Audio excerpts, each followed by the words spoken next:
लक्ष्मण की मृत्यु की खबर सुनकर आखिर क्यों जोर जोर से हंसने लगी उर्मिला? आखिर क्या था इसके पीछे का रहस्य? नमस्कार मित्रों, आप देख रहे हैं कर्म वचन लोक। तो चलिए इस कहानी को जानते हैं। वीडियो में अगर आप पहली बार आए हैं तो चैनल को जरूर सब्सक्राइब करें ताकि आने वाली वीडियो की नोटिफिकेशन आपको पहले मिले। तो चलिए शुरू करते हैं। जैसा कि हम सब जानते हैं कि रामायण काल में भगवान राम को 14 साल का वनवास तय हुआ था। उनकी पत्नी सीता ने सहज ही वनवास पर जाना स्वीकार कर लिया था। वही बचपन से श्री राम की सेवा करने वाले लक्ष्मण ने भी भगवान राम की सेवा के लिए वनवास पर जाने का तय किया और अपनी माता से अनुमति ली। तभी वह संकोच करते हुए अपनी पत्नी उर्मिला के कक्ष की ओर बढ़ ही रहे थे कि माता से तो मैंने आशीर्वाद ले लिया, लेकिन अब उर्मिला से क्या आज्ञा लूंगा? मैं कैसे उसे समझाऊंगा? उससे क्या कहूंगा? तभी वो उर्मिला के कक्ष में पहुंचे। वहां उन्होंने देखा कि उर्मिला आरती की थाल लिए खड़ी है। उर्मिला लक्ष्मण जी से कहती है कि आप मेरी चिंता मत कीजिए, आप अपने भ्राता की सेवा करिए, क्योंकि सबसे बड़ा धर्म है कि आपकी सेवा में कोई बाधा ना आए।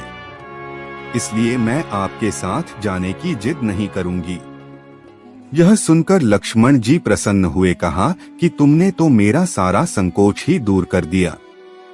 इसी के साथ उर्मिला ने एक दीपक जलाया और कहा कि मेरे नाथ के सांसों को कभी बुझने मत देना।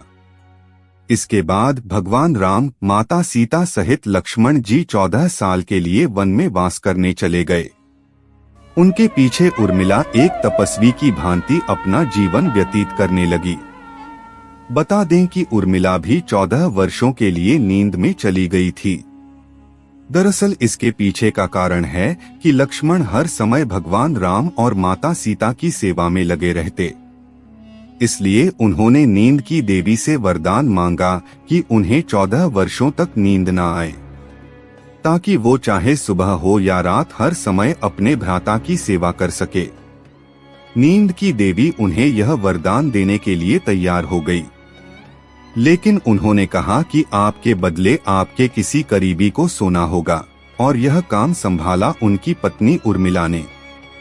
कहते हैं कि जब लक्ष्मण और मेघनाथ के बीच युद्ध हुआ था, तब उस समय लक्ष्मण जी मूर्छित हो गए थे। तब हनुमान जी उनके लिए संजीवनी बूटी लेने गए थे। संजीवनी बूटी लेकर जैसे ही वो अयोध्या से गुजरे, तो हनुमान जी को राक्षस समझकर भरत ने उन पर तीर से हमला किया और हनुमान जी नीचे गिर गए। हनुमान जी ने भरत जी को सारी बात बताई कि किस तरह रावण के पुत्र मेघनाद ने लक्ष्मण जी पर हमला कर दिया है। इसलिए वह उनके लिए संजीवनी बूटी लेकर जा रहे हैं। वही आपको बता दे कि जैसे ही लक्ष्मण जी मूर्छित हुए, वैसे ही उर्मिला जी भी अपनी नींद से उठ खड़ी हुई थी। जहां भगवान राम जी की माता कौशल्या ने यह सब सुना तो उन्होंने कहा कि राम से कहना कि लक्ष्मण के बिना वो भी अयोध्या में पैर ना रखें। वहीं दूसरी ओर माता सुमित्रा ने कहा कि भगवान राम से कहना कि अभी भी मेरा दूसरा पुत्र शत्रुघ्न मेरे पास है, अगर जरूरत पड़ी तो मैं उन्हें भी भेज दूंगी। मैंने दोनों बेटे भगवान राम जी की सेवा के लिए ही तो जन्मे हैं। माताओं का ऐसा प्रेम देख हनुमान जी की आंखों से भी आंसू आ गए। वहीं जब हनुमान जी ने उर्मिला को देखा, वो चुपचाप खड़ी थी। जब हनुमान जी ने उनसे पूछा कि क्या उन्हें अपने पति की चिंता नहीं हो रही, तब उन्होंने कहा कि हे हनुमान जी, मैं भला क्यों चिंता करूं?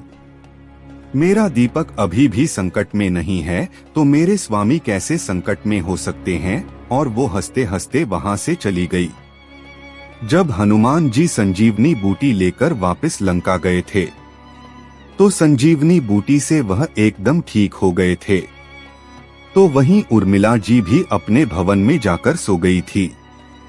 रावण को हराने के बाद जब भगवान राम सीता माता समेत अयोध्या वापस आए तो उन्होंने कई वर्षों तक अयोध्या में राज किया। तभी एक समय उपरांत अयोध्या में काल के देवता भगवान श्री राम से मिलने आए। उन्होंने भगवान राम से विनती की कि हमें किसी खाली स्थान वार्तालाप करना होगा और अगर इस वार्तालाप के बीच कोई आ जाए तो आपको उसके प्राण लेने होंगे। भगवान राम और काल वार्तालाप करने लगे और उन्होंने पहरेदारी के लिए लक्ष्मण को कक्ष के द्वार पर खड़ा कर दिया। तभी वहां पर दुर्वासा ऋषि भगवान से मिलने आए। लक्ष्मण जी ने जब उन्हें रोकना चाहा को उन्होंने मुझे भगवान राम से मिलने दो, नहीं तो मैं पूरी अयोध्या नगरी और उनके वंश को श्राप दे दूंगा। तभी अयोध्या को उनके श्राप से बचाने के लिए लक्ष्मण जी स्वयं उस कक्ष में प्रवेश कर गए। तब उन्होंने देखा कि भगवान राम काल जी वार्तालाप कर रहे हैं। काल वहां से अचानक गायब हो गए। तब उसके बाद भगवान श्री राम को न चाहते हुए भी अपने भाई लक्ष्मण को राज्य से निष्कासित करना पड़ा। राज्य से निष्कासित करना मतलब कि अपना देह त्यागना। ऐसे में लक्ष्मण जी ने स्वयं अपना देह त्याग दिया और जब यह बात उर्मिला जी को पता चली तो वह जोर जोर से हंसने लगी और बोली, मेरे पति ने सदैव धर्म का पालन किया है। अपने ज्येष्ठ भ्राता भगवान श्री राम का हमेशा ही उन्होंने पूजा किया, उनकी और माता सीता की पूजा की और आज अयोध्या वासियों और हमारे वंश को श्राप से बचाने के लिए उन्होंने अपने ऊपर एक सबसे बड़ा दोष ग्रहण किया और अपना देह त्याग दिया। मेरे पति ने अपने धर्म का ही तो पालन किया है। ऐसे जोर जोर से ही हंसते हंसते उर्मिला जी ने भी अपना देह त्याग दिया। तो मित्रों, यह जानकारी आपको पसंद आई हो तो वीडियो को लाइक और चैनल को सब्सक्राइब जरूर करें। ऐसी ही वीडियो देखने के लिए देखते रहिए कर्म वचन लोग।